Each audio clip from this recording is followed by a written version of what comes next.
श्री निम्बार्काचार्य जी महाराज, उपस्थित सभी पूज्य श्रद्धेय संत चरण,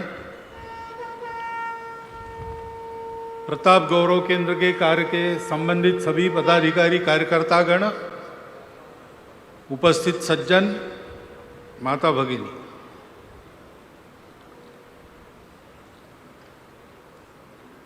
हल्दीघाटी युद्ध के 450वें वर्ष का कार्यक्रम, उसके लिए यही एक दिन उपलब्ध था, इसलिए एक दिन पहले आना हुआ।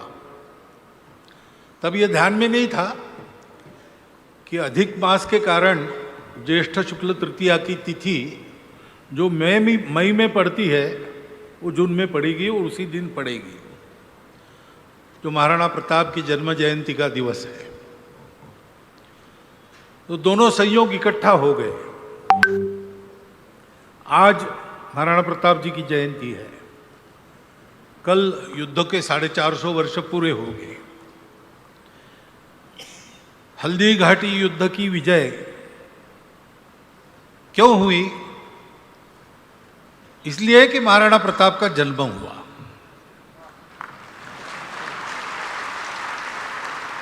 आज का दिन कल के दिन का कारण है,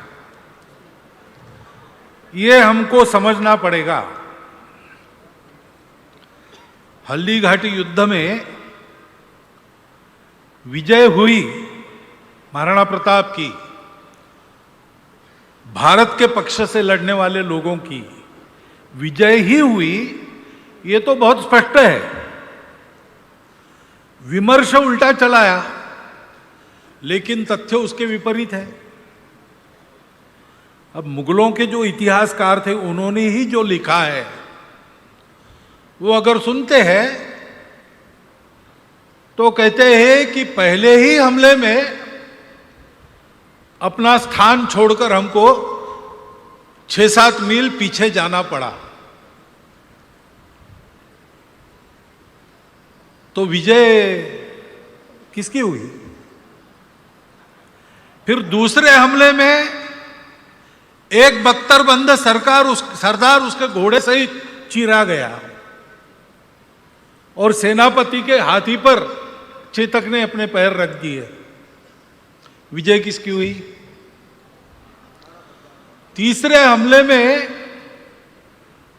लड़ाई तो हुई, लेकिन लड़ाई के बाद मुगल सेना जो भागी, गोगुंदा चली गई, वहां उन्होंने घोड़े कूद कर पार न कर सके ऐसा दीवारों का व्यूह बनाया, अपने आप को अंदर रख दिया और बाहर आने की हिम्मत नहीं की।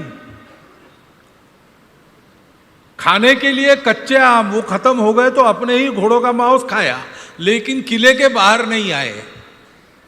विजयी कौन हुआ?